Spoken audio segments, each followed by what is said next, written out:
Here's another in NBC's great parade of new shows.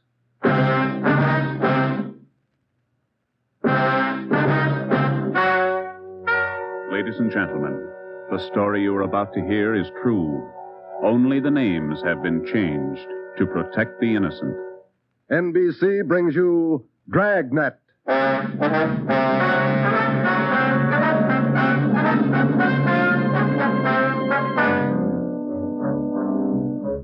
You're a detective sergeant. You're assigned to narcotics detail. For more than 2 months, doctors' offices have been burglarized, hospital pharmacies pillaged, drugstores robbed, medical supply firms ransacked, with one purpose in mind: the theft of narcotics. The criminals are expert, cunning, vicious. Your job, get them.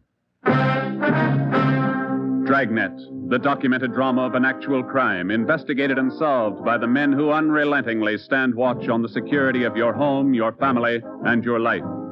For the next 30 minutes, transcribed in cooperation with the Los Angeles Police Department, you will travel step by step on the side of the law through an actual case from official police files. From beginning to end, from crime to punishment, Dragnet is the story of your police force in action.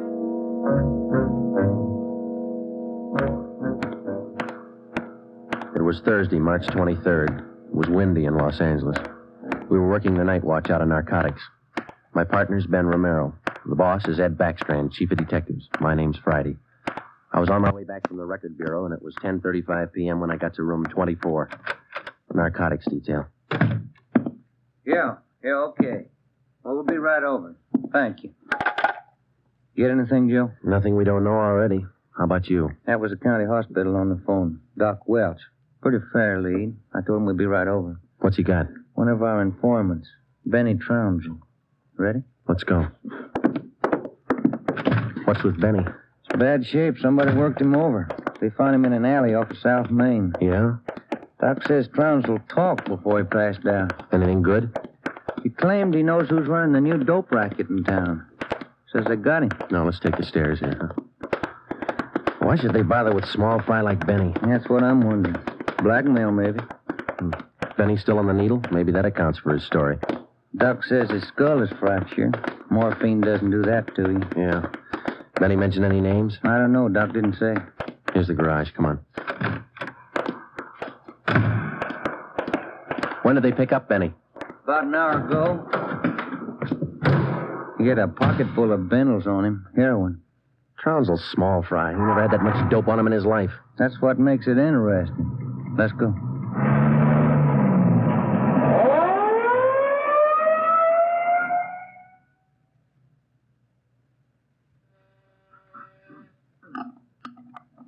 County Hospital? Yes, sir. The line is busy. Will you wait? Thank you. Can I help you, gentlemen? We'd like to see Dr. Welch. She's expecting us. Your names, please? This is Sergeant Romero. My name's Friday, police officer. Oh, yes. Around the corner to your left, room 127. The doctor's waiting for you. Thank you. Come on, Ben. I hope Benny's still talking. We could sure use a lead. Yeah. Here it is. 127. Hiya, Ben. Joe? How are you, Doc? Anything new? Just left Trounsel upstairs. You think we can talk to him now? Won't do much good. He died about 6 minutes ago. For almost 2 years, Benny Trounsel, an addict himself, had been one of the most valuable informants Ben and I had in the narcotic gangs. More than once, he had helped us solve a case, but this time, if Benny Trounsel had any direct leads to the nerve center of the newest narcotic ring, he took them with him. Besides his dying accusation that the ring had gotten to him, he left behind only 2 small scraps of information. First, when he arrived at the county hospital, Dr. Welch reported that Trounsel repeatedly muttered the name Patterson. Secondly, among the few personal effects found in his pockets was a good amount of heroin and a small piece of white paper with 2 words scrawled on it, Tucker Building. Benny Trounsel's body was taken to the county morgue, and the next morning it was posted. At the coroner's inquest, the cause of death was listed as a brain hemorrhage induced by severe blows by a blunt instrument on the sides and base of the skull, inflicted by a person or persons unknown. Besides Ben and myself, the only identification witness at the inquest was a woman who managed a rooming house in Benedict Alley, where Trounsel used to stay periodically. After the inquest, we questioned her briefly in our office. Miss Strite, you say you can't remember any friends Trounsel had while he stayed at your room and house? No, I can't. Besides, if I knew that man used dope, I never would have rented him a room. How long did he rent from you, Miss Strite? Oh, about 6 months. I run a respectable house. I don't mind if my people drink a little now and then, but those dope users, no, sir. Did you know anything about Trounsel, Miss Strite? Where he spent his time, where he had his meals? Well, don't serve at my place. Too much trouble. Most of the people eat at the Ace lunchroom, down the corner. Where's that, Miss Strite? Grant and South Main, right on the corner. And you think Trounsel might have spent some time there? He might have, I don't know. Miss Strite, did Trounsel ever mention anyone by the name of Patterson? No. Patterson? No. And you can't recall any friends he might have had? He had any friends and never set foot in my house. That's all I know. All right, Miss Strite, thank you. Here's a card, ma'am. If you come across any information about Trounsel, we'd appreciate it if you'd call us. All right. That all? That's all, ma'am. Thank you. Well, bye. Goodbye, ma'am. Big help. Yeah, not even a good identification witness. You got those listings we made on the Tucker building? Yeah. Yeah, let's see. Here it is. Okay, let me have it, huh? Tucker building, 7310 South Wilshire. I wonder what Benny Trounsel could have been doing out there. Shouldn't be too hard to check. It's a small building. Yeah. 6 listings for the whole place. A couple of law offices, real estate guy, dentists, architect, and a doctor. One dentist, one doctor could be a lead. Maybe. Pretty thin. Friday, Romero. You got a minute? Yeah, Skipper. Come on, Joe. Yeah. What do you got, Ed? Letters. Here's a sample. Now listen to this. Chief of Detectives, Ed Backstrand, City Hall, Los Angeles. In view of mounting wave of narcotic robberies, strongly recommend that your efforts to curb this lawlessness be redoubled. They all like that? All of them. They're mad. Can you blame them? Not a bit. We haven't got much to go on, Chief. The gang's pretty smart. All right, then let's be smarter. There's no law against it. Doing our best, Skipper. Then make it better. I'm sick of that bunch, and I'm tired of these letters. And look at that record. In 2 months, 15 drugstore robs, 8 medical offices, 2 supply houses, 2 hospital pharmacies. Narcotics missing every time. Now, who's behind it? None of the old-timers. We've checked them out. Gone over every hype and mainliner we know of. All right, then get on the transients. New faces. Climb on every one of them that shoots the stuff until you get to that gang and break it. If you need help, holler. But get to that gang and break it. You understand? Okay, Skipper, we'll try. You dig up anything on that Trounsel case yet? Still checking out one lead. What? Slip of paper we found in Trounsel's pocket, Ed. Said Tucker building on it, that's all. Just going to check it out when you called. All right, hop on it. Fast. We got a lot of pressure on us. Keep in touch with the office. It was almost noon when Ben and I got out to the Tucker building. It was a 2-story affair, comparatively small, very modern. We checked with the dentist in the building first, but he'd never heard of anyone by the name of Benny Trounsel. His records and appointment books proved it out. Well, that's one down, Joe. Yeah? Let's try that doctor's office now. What's his name? Let me see. Springer. Dr. Fred Springer. He's on the 2nd floor. Okay. There's a stairway down there. Come on. Pretty close to lunchtime. Might not be in. Maybe. Somebody should be there. We haven't got much time to play with. Yeah. Chief sure was up in there this morning. Here's the office. Fred Springer, M.D. Good morning. May I help you, gentlemen? We'd like to see Dr. Springer, please. Do you have an appointment? No, we don't. Well, the doctor's not in at present. Would you like to make an appointment for later in the day? No, ma'am. We're police officers. This is Sergeant Friday. I'm Sergeant Romero. How do you do? I'm Miss Turner. I'm the doctor's nurse. Then you must take care of the appointment and record books for the doctor. Yes, I do. Well, maybe you can give us the information we're looking for, Miss Turner. Did the doctor ever have a patient by the name of Trounsel? Benny Trounsel? Trounsel? Mm-hmm. No, I don't think so. Just a moment. I'll check. Thank you. No. Trounsel, is that the way you spell it? Yes, ma'am. No. The name's not listed here. Let me check the account book. No. Wait. It's funny. What's that, Miss Turner? Here in the back of the book in the doctor's handwriting. Look. Trounsel, the Black Parrot. Certainly funny. I can't remember seeing that notation before. It must be fairly recent. Miss Turner, what kind of a clientele would you say Dr. Springer has? Oh, it's quite exclusive. Beverly Hills, Bel Air. That's where most of the bills are mailed. Can you recall seeing Trounsel in the office here, Miss Turner? Small man, thin, walked with a kind of a limp, not very well dressed? No, I don't think so. Doesn't sound like any of our patients. Would you show us the doctor's prescription lists for the last 2 months? We'd like to check them. Well, I'm afraid I can't. Dr. Springer keeps them in the safe. He's the only one who has the combination. How long you been with Dr. Springer? About 10 months. Ever since he started his practice out here. Where was he before that? Philadelphia. I don't understand all these questions. Is anything the matter? Just a routine check, Miss Turner. When do you expect the doctor back? About 4 this afternoon. He's out making home calls. All right. Here's our card. Would you ask him to call us as soon as he comes in? I'll do that. Thank you, Miss Turner. Bye. Goodbye. Bye. Oh, say, Miss Turner, there's one more question. Yes? Does Dr. Springer have a patient by the name of Patterson? Oh, yes. One of the doctor's first patients, John Patterson. He lives out on East Beverly Drive. When we left Dr. Springer's office, we called R&I. There was no make on John Patterson. Ben and I drove over to see him just on a hunch. It didn't pay off right then, but it showed a little promise. When the maid came to the door of the Swank apartment, she told us Patterson was out for the day. We asked her about Patterson's occupation. She didn't know. We asked her about his friends, his business acquaintances. She could remember only 2 people visiting the apartment. One of them was Dr. Springer, apparently a constant visitor. The other, a tall, dark man who spoke bad English.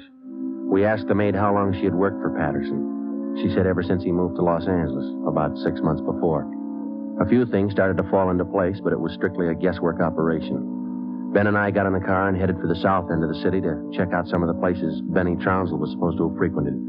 We met a stone wall. From the Ace lunchroom near Benny's former rooming house to the Black Parrot. No one was willing to talk. Threats didn't work, and neither did promises. Ben and I gave up for the moment and headed back to the office. Pacific Ambulance 1, call to Alhambra is now code 3. Seems like Skid Row doesn't want any part of this one. Yeah, there's a bad feeling. Something's got him scared. Sure would like to know what it is, or who it is. Yeah, I'd like to know Control the 1 answer to to Unit that, too. 80K. Control 1 to Unit 80K. Us, Joe. Get it, will you? I got it. 80K to Control 1. 80K to Control 1. Go ahead. 80K. Call station 2511, code 3. 80K to Control 1. Roger. KMA 367. Wonder what that's all about. Well, let's find out. There's a drugstore. They ought to have a phone. Pull over, huh? You got a nickel? Oh, yeah, sure. Thanks. I'll be back in a minute.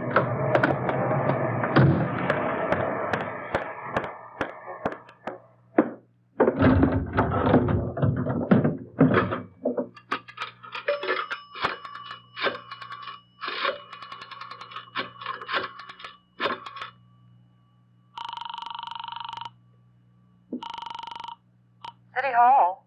2511. Thank you. Chief of Detective's Office, Hannon. This Friday, Mike. The chief there? Oh, yeah, just a minute. Backstrand talking. This Friday, Ed. What do you got? You tied up? Nothing big. Then check in as soon as you can. Got something good. What? You remember the stick-up at St. Agnes Hospital about a month ago? Pharmacy there? What about it? 2 patrolmen picked up a user down near Union Station about an hour and a half ago. Yeah? Guy was way back on his heels. He had 2 vials of morphine on him. Vials had serial numbers. Good. Did they match out? Perfectly. Thanks, Ed. We'll be right in.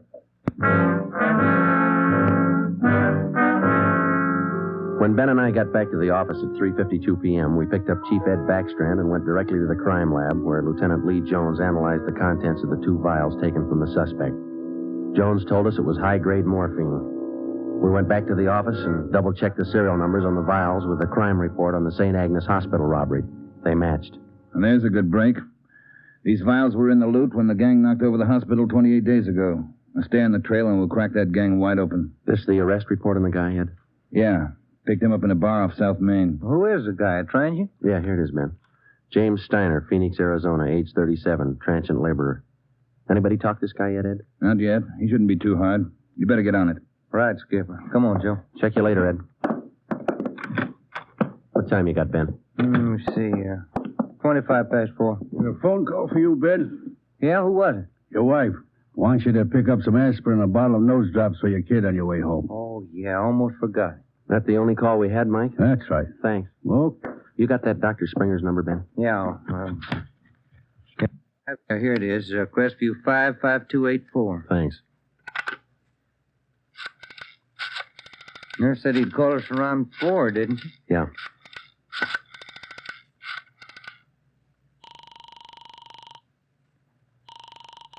Dr. Springer's office? This is Sergeant Friday down at the police department. Dr. Springer there? Well, no, he isn't, Sergeant. He called in about 20 minutes ago, and I gave him your message. He said he'd call you. All right, Miss Turner. When he comes in, tell him to call us. Impress on him. It's urgent. All right, Sergeant, I'll do that. Goodbye. Goodbye. No luck? I don't know. Just a hunch. He may be ducking us. Who are you calling now? State Medical Board. Maybe they can check us out on Dr. Springer. I put the call through to the State Medical Board and asked for a check on Dr. Fred Springer. They said they'd call back within the hour. In the meantime, we had James Steiner brought to one of the interrogation rooms for questioning. It was all talk. Oh, look, it's like I told the sergeant when they booked me. I don't know anything about this hospital job. Sit down, Steiner. Oh, all right, thanks. How long you been in the city, Steiner? L.A.? Oh, about a month. I came from Phoenix, looking for work. Things are pretty slow in Phoenix. Where'd you get the morphine? Huh?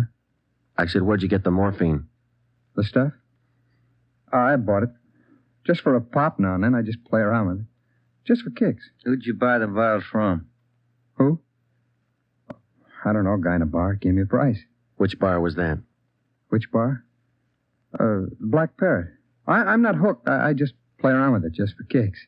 What did the guy look like, Steiner? What did he look like? I don't know. Tall, I guess. Would you remember him if you saw him again? Remember? Sure. I talked to him a couple of nights at the bar. Was he on the stuff? Was he a hype? Hype? Yeah, maybe. Tall fella, Doc. You shooting the stuff? Shooting the stuff? No, I'm no mainliner. I never took in the veins in my life. I told you I'd do it just for kicks, just to pop now and then. Take off your shirt. Let's see your arms. Huh? My arms? Come on, take it off. Who are you kidding, Steiner? Your arm looks like a pincushion. I told you, just once in a while, just for the kicks. I'm not hooked on it. They found 2 vials of stolen morphine on you, Steiner. You can go 2 ways, hard or easy. Hard or easy? I told you I ain't done nothing. I bought the stuff. I use a cap or a bindle once in a while for kicks, but I'm not hooked. I bought the stuff, I tell you. Who was he, Steiner? Who sold it to you? Who? I told you I met him in a bar, the Black Parrot. Who was he? He was tall. Dark. He gave me a good price. Come on, let's have it, Steiner. His name. I'm feeling sick. You got something for me? I'm sick. All right. Mike. Yeah, Joe. Get some milk. A couple of quarts right away. Okay. You ready to tell us, Steiner? Who was he? I'm sick. I'm sick. We're getting some milk for you now. Come on, you better talk. Max. That's all he said. Name was Max. He gave me a good price. I only take a pop now and then just for kicks. You think you could point him out for us? Yeah, maybe. I'm sick. I'm sick. Narcotics, Romero. Hello. This is Dr. Springer calling. You wanted to talk to me. Yes, we did, Doctor. We've got a few questions we'd like to ask you. Oh, hold on just a minute, will you? It's Dr. Springer, Joe. All right, tell him we got to see him tonight. We'll call him back later. Dr. Springer? Yes? Sorry, Doctor. We'll have to see you later on tonight. You be at home? Well, I have an appointment this evening. Would you mind telling me what this is all about? Sure, Doctor. It's about a man named Benny Trounsel. Oh. I see. And if you don't mind, we'd like to check over your prescription list with you. Yes.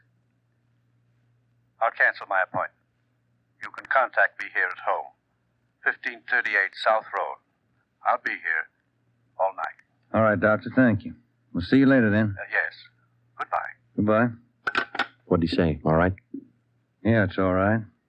I'll buy that hunch of yours now, Joe. Dr. Springer, he knows who killed Benny Trounsel. I bet he knows why. When Mike Hannon came back with the milk, we fed it to Steiner, and then we put him back in his cell. We put in another call to John Patterson out on East Beverly Drive, but there was no answer. We left word with Hannon where we were going, and then Ben and I headed out for Dr. Springer's home. It was 7:35 when we pulled up into the driveway at 1538 South Road, a low, rambling ranch-type home. We got out of the car and made our way down the path to the front door. A gray Persian cat followed us. door was half open. We knocked, but there was no answer. Through the window, we could see the living room was dimly lighted. We went in. We found Dr. Springer sitting in a large carved mahogany chair in the dining room. The room was hung with draperies. He was slumped forward, face down on the dining table. There was a bullet hole in his right temple. On the floor near his right hand was a .32 automatic pistol. In the center of the dining table was a piece of white paper. Looks like he beat us. Yeah. Any names on that confession? One says he killed Trounsel. No, wait a minute. It says, John Patterson. He forced me to this. What? I don't know. What's it look like to you? Here's another one. Norberg. That's all it says. And then he signed his name, Dr. Fred Springer. Ben, come over here. Look at these. Hypodermic needle. It works. This morphine? White powder. Could be. Then he was on it himself. Looks like it. We'll find out when they post him. I'll get it. Yeah. Sergeant Friday there, please. This is Joe, Mike. What do you got? Can you talk all right there? Yeah, go ahead. Just got a kickback on your call to the state medical board on this Dr. Fred Springer. Mm-hmm. He's not a registered physician in the state of California. Besides that, his license was revoked in Pennsylvania 2 years ago. Illegal operations. That explains it. Notify homicide. Get the crime lab in the corner out here, will you? Looks like Springer shot himself. Okay, Joe, right away. We'll wait for him, but hurry him up, Mike. We got a couple more places to check out tonight. Okay, Joe. See you later. Right. What's next? Patterson place? I don't know. Maybe we ought to try Steiner first. Sounds good to me. Feels like we're getting close. Yeah, Ben. Real close. 12 minutes later, homicide and the crime lab men checked in at the Springer house, and Ben and I checked out. We went back to the office and found Ed Backstrand waiting for us. We told him our story, and he sent 2 men out to keep an eye on the Patterson place. 2 other men went to work to try and track down the other name in Springer's confession note, Norberg. Ben and I went up to the county jail and picked up Steiner. The 3 of us started out to look for the man who sold Steiner the 2 vials of morphine stolen from the hospital pharmacy a month before. The man's name was Max. He was tall and dark. That was all we knew. The rest of it was up to Steiner. 2 other men from the detail, Davis and Emerson, came along with us to take care of Steiner if anything went wrong. Our first stop was the Black Parrot Tavern. Davis parked the car in an alley down the street. Steiner, Ben, and I got out and walked the rest of the way. You understand what you're supposed to do, Steiner? Me? Yeah. I go in first, sit at the bar. You 2 will follow me. I sit at the bar, and if I see Max, I give you the sign. That's okay, huh? That's right. And you don't try to break for it. Break for it? Me? I told you, I'm squaring with you guys. All right, Steiner. Go ahead. Let's hope it works, Joe. Yeah. There he goes inside. Come on. Now, look, try to grab one of the booths along the wall if you can, huh? Right. Here we are.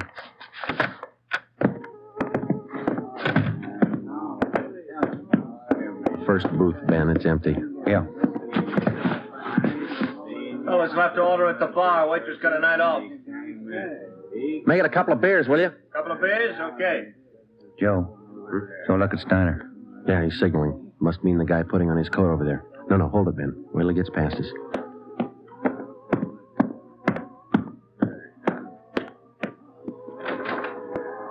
All right, get Steiner back to the car. I'll tail the guy. You come after me.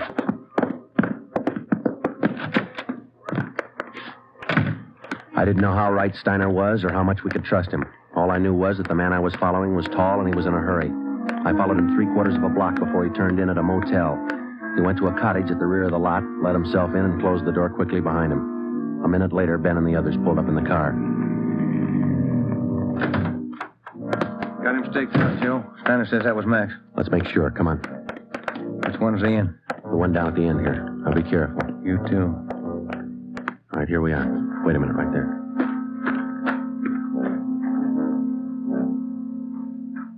All right, look, there's no rear door. He's got to come out the front. Keep the door clear. You ready? What's that? Cover me.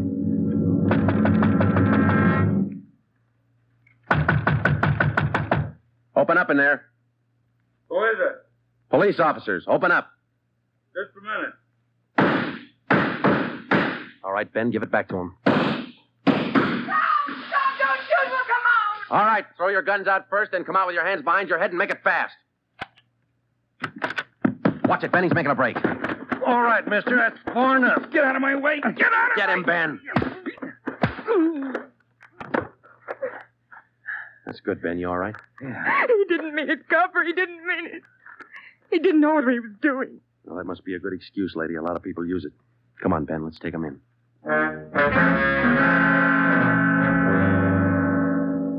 It was 10 minutes past midnight when we got back to headquarters. Both the man and the woman were booked for violation of the State Narcotics Act, a felony.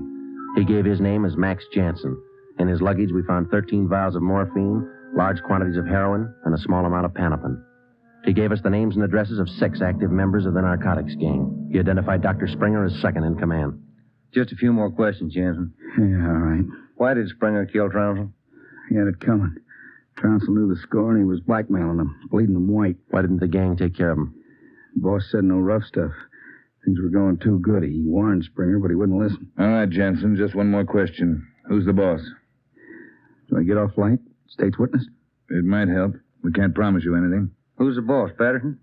Yeah. 138 East Beverly Drive? That's right. What about Norberg? How does he figure? The same guy. Patterson, Norberg, both the same. And what's his real name? Norberg. Tony Norberg. What's his front? He's legit, or he used to be. Importing business. Where? Here. Got an office downtown. Do I get protection? Where's Norberg now? Home out in Laurel Canyon. Do I get protection? I thought you said he lived out on East Beverly. His apartment, his home's out in the canyon. Where? What's the address? Do I get protection? You'll get protection. Wind Way. 860 Wind Way. All right, Friday. Romero, take some men with you.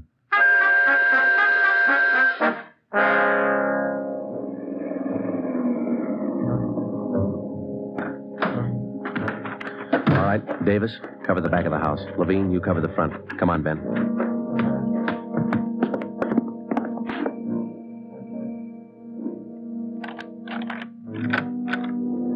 Yes? Mr. Norberg in? Who's calling? Police officers. Oh, come in, won't you? Thank you.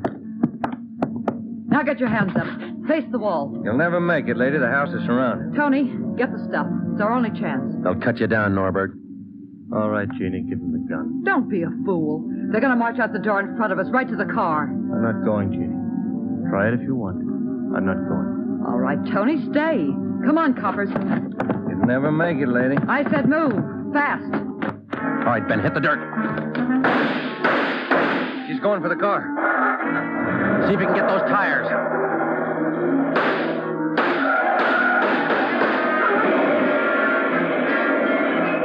Come on.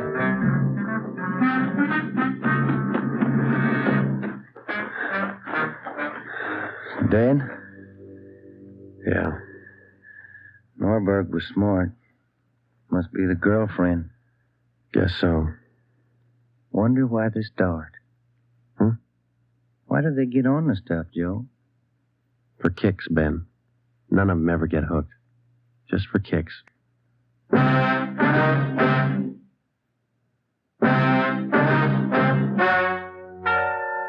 story you have just heard is true. Only the names were changed to protect the innocent. Tony Norberg, alias John Patterson, was tried and convicted for possession of narcotics, robbery, and conspiracy, and was sentenced to the maximum term prescribed by law, each count to run consecutively. He died 3 years and 11 days after his arrival at the state penitentiary.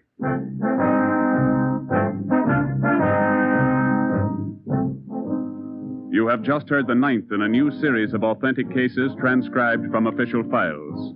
Technical advice for Dragnet is furnished by the Los Angeles Police Department. Tonight's program is dedicated to Chief Erskine Fish of the North Sacramento Police Department, who on the night of August 11th, 1935, gave his life so that yours might be more secure.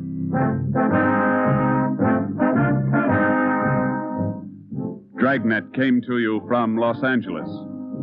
This is NBC, the national broadcasting company.